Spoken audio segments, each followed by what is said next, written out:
বজাৰ নে dumping ground একো ধৰিবকে নোৱাৰি। বজাৰলৈ গ'লেও নাক বন্ধ কৰি যাব লাগিব। উৰিয়ামঘাট বজাৰত ব্যৱসায়ৰ অটপালি, যিয়ে যেনেকৈ পাৰে দলিয়াই যায় জাবৰ জোথৰ। ডাষ্টবিন বুলিবলৈও কোনো চিন-চাপ নাই। চকুমুদা কুলিৰ ৰূপত সৰুপথাৰ সমষ্টিৰ অন্তৰ্গত নৱজ্যোতি জিলা পৰিষদৰ প্ৰতিনিধি আৰু লেচি। এয়া হৈছে সৰুপথাৰ উপজিলাৰ দক্ষিণ গোলাঘাট উন্নয়ন খণ্ডৰ অন্তৰ্গত উৰিয়ামঘাট বজাৰৰ দৃশ্য। চাওক কি ধৰণে এক অস্বাস্থ্যকৰ পৰিৱেশত বহিছে এই বজাৰখন। উৰিয়ামঘাটৰ এই সাপ্তাহিক বজাৰখনলৈ দূৰ দূৰণিৰ পৰা ব্যৱসায়ী অহাৰ লগতে আহে গ্ৰাহক। এই বজাৰখনৰ পৰাই যথেষ্ট পৰিমাণৰ পাণ দৈনিক পঠিওৱা হয় ৰাজ্যখনৰ বিভিন্ন জিলা তথা বহিৰাজ্যলৈ। কিন্তু ডাষ্টবিনৰ সলনি য'তে ত'তে জাবৰ জোথৰ পেলোৱাৰ ফলত এক ভয়ংকৰ পৰিৱেশে বিৰাজ কৰিছে সমগ্ৰ বজাৰখনত। পচি যোৱা শাক পাচলি তথা পেলনীয় মাছৰ বাকলি, মাংসৰ গোন্ধই দুৰ্গন্ধময় কৰি তোলে উৰিয়ামঘাটৰ এই সাপ্তাহিক বজাৰখন। এই অস্বাস্থ্যকৰ পৰিৱেশৰ মাজতে প্ৰস্তুত কৰা হয় খোৱা বস্তু। কেৱল ইমানেই নহয়, উৰিয়ামঘাটৰ পাণ বজাৰখনৰ সমীপত থকা শৌচাগাৰ প্ৰস্ৰাৱগাৰো ব্যৱহাৰৰ বাবে সম্পূৰ্ণ অনুপযোগী। এজাক বৰষুণতে আনকি বজাৰখনৰ লগতে কেইবাখনো গাঁও কৃত্ৰিম বানত ডুব যায়। প্ৰশ্ন উত্থাপন হৈছে, কেৱল কৰ সংগ্ৰহতেই দায়িত্ব সামৰিছে নেকি বিভাগীয় লোকসকলে? পৰিকল্পিতভাৱে ডাষ্টবিনত পেলোৱাৰ ব্যৱস্থা কিয় নকৰে বিভাগীয় কৰ্তৃপক্ষই? উৰিয়ামঘাটৰ এই সাপ্তাহিক বজাৰখনৰ এই কদৰ্যময় পৰিৱেশ, দুৰ্গন্ধময় পৰিৱেশক লৈ সৰব হৈছে টাই আহোম ছাত্ৰ সন্থাৰ লগতে স্থানীয় লোক আৰু একাংশ ব্যৱসায়ীও। এই ক্ষেত্ৰত সৰুপথাৰ সমষ্টিৰ বিধায়ক বিশ্বজিৎ ফুকনক সমগ্ৰ বিষয়টোৰ সন্দৰ্ভত গুৰুত্ব প্ৰদান কৰিবলৈ অনুৰোধ জনাইছে সকলোৱে।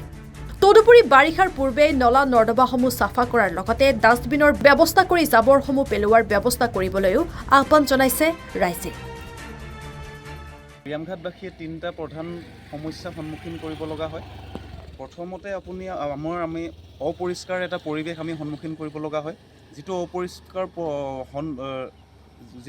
অপৰিষ্কাৰ আমি পৰিৱেশ অনুভৱ কৰোঁ, সেই অনুভৱ কৰিব লগা হয়। প্ৰথমতে আমি আমাৰ অঞ্চলটোত থকা আমাৰ উৰিয়ামঘাট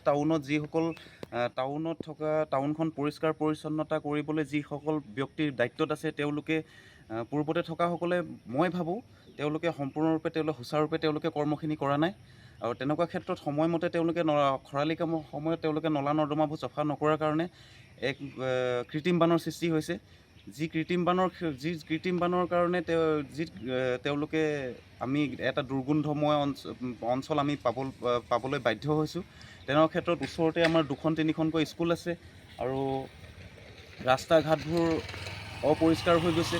কৃত্ৰিম বানৰ ক্ষেত্ৰত তেওঁলোকে থকা আমাৰ ব্যৱসায়ীসকলে তেওঁলোকে জাবৰ জোথৰ পেলাবলৈ বিশিষ্ট এডোখৰ ঠাই ডাম্পিং ইয়াৰ্ড নথকাৰ কাৰণেও তেওঁলোকে য'তে ত'তে জাবৰ জোথৰখিনি পেলাই পিনি আমি বৰ ডাঙৰ এটা সমস্যাৰ সন্মুখীন হৈছোঁ। আশা কৰোঁ পূৰ্বলৈ আমাৰ নগৰ কমিটিত যদি কোনোবা গ'লে পাণ বজাৰতো থকা পাণ ব্যৱসায়ী তথা মাছ ব্যৱসায়ীসকলৰো ডাম্পিং ইয়াৰ্ড নথকাৰ কাৰণে তেওঁলোকে আমাৰ যিটো সোণালী নগৰৰ পৰা প্ৰায় 4-5খন গাঁৱৰ পানী আমাৰ গেলাজান হৈ যাবলগীয়া যিটো কালভাৰ, সেই কালভাৰত থকা এটা একমাত্ৰ নলাটোতে তেওঁলোকে জাবৰ জোথৰটো পেলায়। সেই জাবৰ জোথৰটো সেই নলাটোত জাবৰ জোথৰ পেলোৱাৰ কাৰণে আমাৰ উৰিয়ামঘাটবাসী, বিশেষকৈ উৰিয়ামঘাট বজাৰৰ কিনাৰৰ সোণালী নগৰ হওক বা গেলাজান হওক বা আমাৰ জয়াপথাৰ অঞ্চলৰ মানুহসকলে কৃত্ৰিম বান এটা সন্মুখীন হ'ব লগা হয়। ডেইলি মাৰ্কেটত যিটো আপোনাৰ চব্জি বজাৰ আছে, চব্জি বজাৰৰ পৰা গেলা পচা চব্জি যিখিনি আছে আমাৰ দোকানৰ পিছফালে থৈ দিয়ে গোটেইখিনি। সেইখিনিত গেলা পচাৰ দুৰ্গন্ধত আমি থাকিব নোৱাৰোঁ বাকী দোকানীখিনি। বাকী আপোনাৰ মহলদাৰক আমি কৈ ভাগৰি গৈছোঁ। মহলদাৰে কোনো ধৰণৰ গুৰুত্ব নিদিয়ে বজাৰখনত। আৰু বজাৰখন আপোনালোকে দেখিছে, এয়া যোৱাকালি বজাৰ হৈ গৈছে, সাপ্তাহিক বজাৰ কোনো চাফ চিকুণ নাই। বজাৰখন সদায় আমি কৈ ভাগৰি গৈছোঁ। মহলদাৰক কওঁ, বাকী ওচৰ চুবুৰীয়া দোকানী যিখিনি আছে, চব্জি দোকানীৰ পৰা গেলা পচা চব্জি গোটেইখিনি যিখিনি আছে ডেইলি এজেগাত দম কৰি থৈ দিয়ে। চব্জিৰ গেলা পচা আজিকালিতো চব সাৰুৱা চব্জি জানেই, চব্জিৰ দুৰ্গন্ধত থাকিব নোৱাৰি। ওচৰতে ডাষ্টবিন আছে, ডাষ্টবিনত গৈ চব্জিবিলাক নেপেলাই, গেলা পচা চব্জিবিলাক জাবৰবিলাক নেপেলাই। গতিকে আমাৰ দোকানীখিনিত বহুত অসুবিধা হৈ আছে। আৰু এইখিনি দোকানী আপোনাৰ ইয়াত চাব যিখিনি আছে সেইখিনি ডেইলি খোলে দোকানী। সাপ্তাহিক আৰু ডেইলি বজাৰ যি আপোনাৰ অস্বাস্থ্যকৰ পৰিৱেশত আচলতে আমাৰ সাধাৰণ জনসাধাৰণে দৈনিক বজাৰ কৰিবলৈ আহোঁতে যি অস্বাস্থ্যকৰ পৰিৱেশৰ সন্মুখীন হয়, সেইটো আচলতে আমাৰ সকলোৰে কাৰণে দুৰ্ভাগ্য।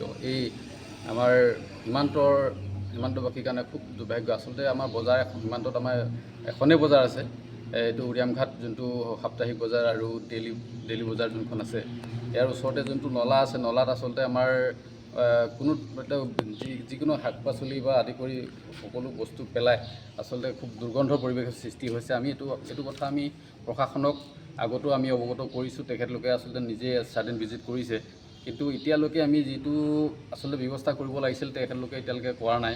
কিন্তু আমি টাই আহোম ছাত্ৰ সন্থা, ধনশিৰি মহকুমা আৰু গোলাঘাট জিলা সমিতিৰ তৰফৰ পৰা আমি এটা খুব দুখ প্ৰকাশ কৰিছোঁ যে আচলতে জনসাধাৰণে আচলতে দৈনিক আচলতে অস্বাস্থ্যকৰ পৰিৱেশত আহি আচলতে ঘৰলৈ উভতি যাবলগীয়া হয়। এইটো খুব এটা দুৰ্ভাগ্যজনক কথা। কিন্তু আমি এই ক্ষেত্ৰত আমি লেচিও দেখিছোঁ, লেচিও গুৰুত্ব প্ৰদান নকৰে। বুধবাৰে তেখেতলোকৰ বজাৰ বহে বা দৈনিক বজাৰ বহে, তেওঁলোকে পইচা উঠাই পেলানি আচলতে তেওঁলোকে তাতে দায়িত্ব সামৰে। গতিকে পৰিৱেশটো আচলতে চাফ চিকুণ কৰিব লাগে বুলি তেখেতলোকে আচলতে মনত তেওঁলোকে ভবা নাই নেকি?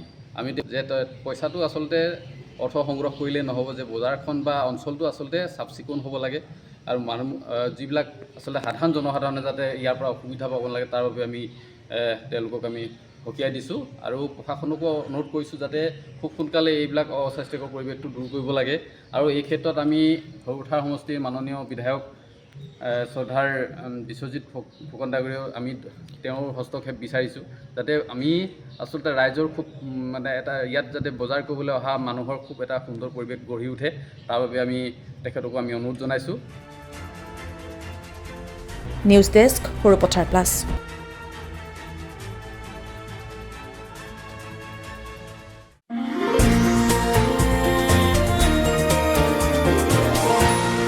এনিটক্স, সুতৰ বিপৰীতে ৰাইজৰ স্বাৰ্থ।